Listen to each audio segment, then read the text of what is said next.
We are here today with singer, songwriter, musician and all-round sports enthusiast Alistair Griffin. How are you doing today, Alistair? Pretty good, pretty good. Good stuff. Well, thanks for taking a bit of time out to chat with us today. I know you've got a pretty special gig on Friday that you need to be getting prepared for. Can you tell us a bit about that? Yeah, I'm playing at the Virgin Racing weekend at Silverstone with my band. And we'll be playing my song Just Drive, which is sort of got a Formula One association to it. And then we're also playing at in the entertainment zone at the race itself. But it was, of course, Formula One, or more specifically the BBC's Formula One montage at the end of last season that featured your single Just Drive. Would it be fair to say that helped propel you back into the public's attention?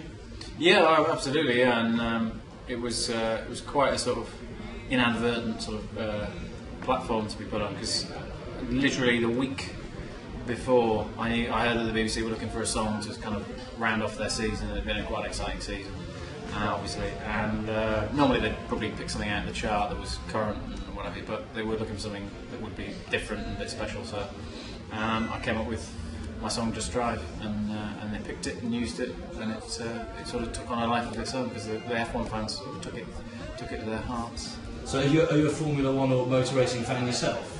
I like all sports, like you said, but I've come more lately to Formula One because my friend Jay Humphrey presents it, and I've started watching it because of him, partly. I mean, I have always watched it, I've dipped into it over the years, sort of Mansell and Schumacher and co.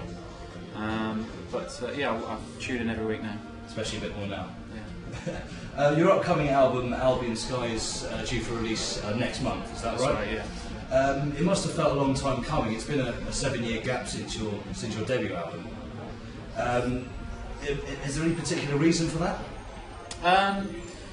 Well, as much as anything, my past probably plays a part. I many moons ago entered a thing called Fame Academy, if you may remember, and I did a record after that and sort of toured and had a bit of success, and then it kind of died away. And to a certain extent, you've got to wait your time out while that wears off to a certain extent. And also, I went away and I wrote for other people.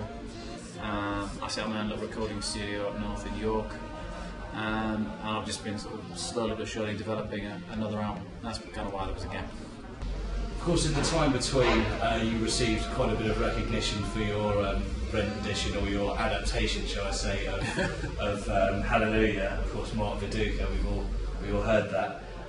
How did the idea originally come about? It was a bit of a joke, really.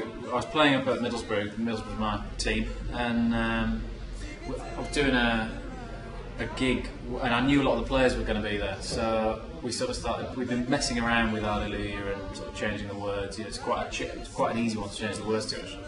And they told me Mark Viduka was going to be there, so I thought Mark Viduka scammed perfectly in the chorus, so we made it an ode to Mark Viduka. And Gareth Southgate was one of the people who were there, and he came to me at the end and said, get me a copy of that. So we went to the studio next day, knocked out a little version. They played it at the match on the Saturday. Viduka scored, I think, a hat-trick. It was one of those, the stars aligned, and it sort of took off. People loved it. Surely you couldn't have expected the kind of attention it did receive. No, it was amazing. I mean, I think the Sydney Herald had it on their front page, because he was the Australian captain. The national news, I think the Mirror printed something, printed the lyrics out. So it was. We were getting some ridiculous amount of hits on 10,000 hits a day on MySpace. It was mad. And of course, did you ever speak to Mark Viduka himself? Do you know what he thought of the song, what his reaction to it was? Well, it's funny because Colin Cooper and Gareth Southgate invited me up to the training ground to sort of meet him, and they were sort of full of it and sort of taking the mickey out of it a bit. But he was a bit more sheepish about it. He was happy, but he's obviously not the kind of guy to kind of be gushing at all. I think he took it in his stride. You're a Middlesbrough fan yourself. Yeah. It's been a disappointing few seasons for Borough. It has, yeah. I mean, last season was just it was a trauma, to say the least. With Gordon Strachan, everyone came in the new season high hopes of getting back in the Premier League, and it just went horribly wrong. Spent money on players that probably weren't really worth it. And, Scottish players, and yeah, I mean, it's cost us. I mean, they talk on Teesside that maybe it's set us back 5-10 years. I mean, I hope not. But. Because Tony Mowbray came in, steered the ship to an extent, finished the season with 4 wins on the bounce, finished with the top half finish. Yeah. Are you hopeful of promotion this coming season? He could be the man to lead you back into the Premier League. He could be, yeah, definitely. I mean, Tony Mowbray was a real sort of the romantic's choice to be manager because he was there in 1986 when we were also at death's door, you know, when we got into liquidation and things like that, and he was the captain. And for him to come back, there was a real sort of sense that he has a sort of affinity with the local people, and I think that ultimately is what we needed. We needed like a manager who meant something to us, who really his heart and soul was in it. And I think as much as anything, money aside and all the other sort of stuff that goes on in football, that will count a lot for next season. You know, having a borough manager for Middlesbrough, a guy who's from the town, and then lots of young local players playing for us. And I've also read you're not just an armchair fan. Is it true you're also a qualified referee? Yeah, that's comes up so many times. I referee 2 games. Right. Okay. I got shouted at too much. I had to pack in. So you got like official qualified referee. What on earth made you think of doing that?